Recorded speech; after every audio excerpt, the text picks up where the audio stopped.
सबरी लाई के जूठा बोल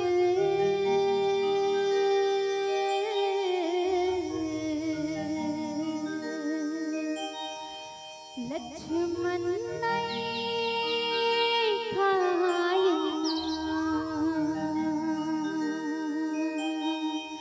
सबरी लाई के जूठा बोल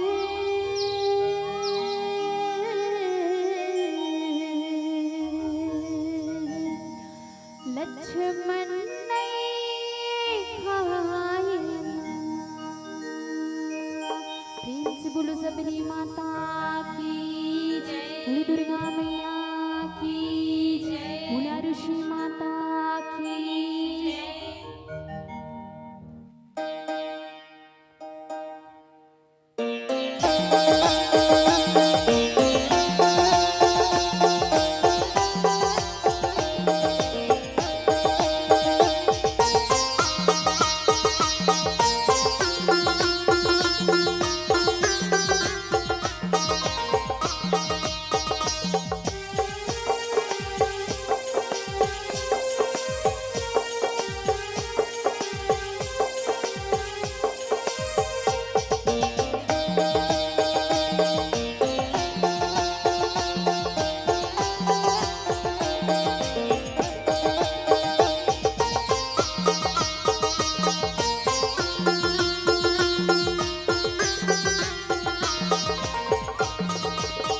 सबरी लाई के जूठा बोल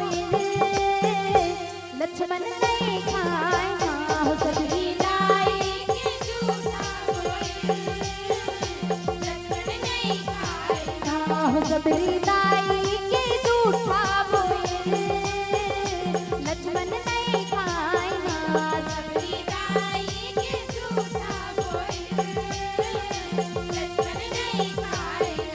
भेद मार्ग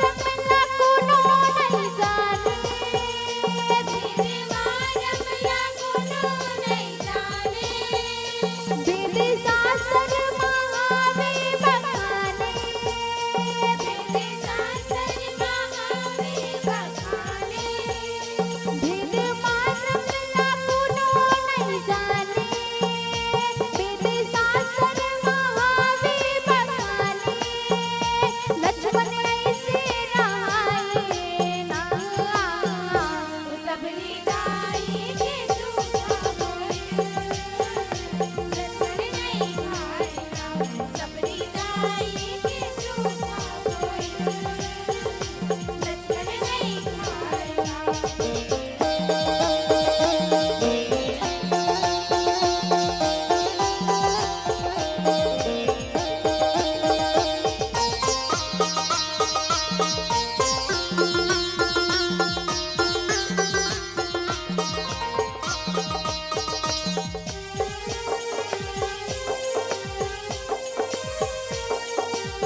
यह तन मन साधे चौदह बचर भेद रहस्य न छुपाए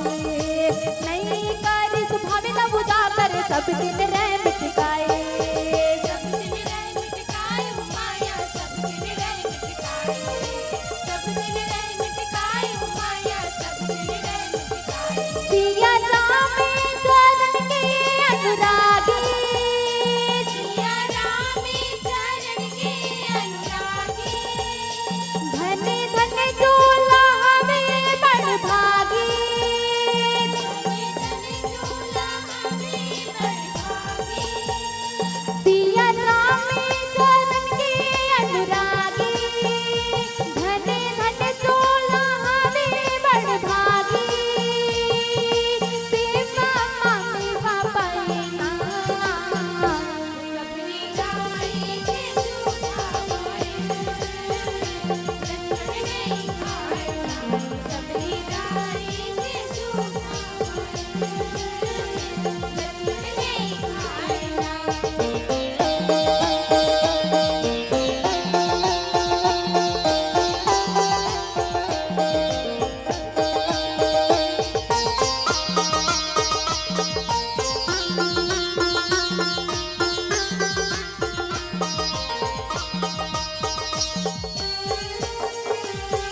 14 बछर काट वनवास से सिया राम संग जाके,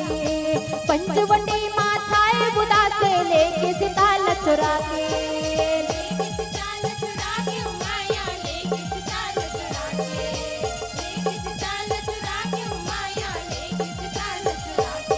यह खोजत आए जटायु के पास से खबर पाई सीता की, बड़ी दूर ले गए मार गए कासे पुष्पक माँ बूढ़ा के,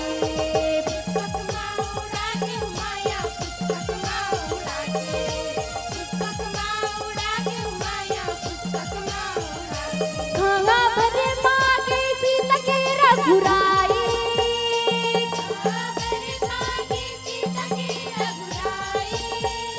रो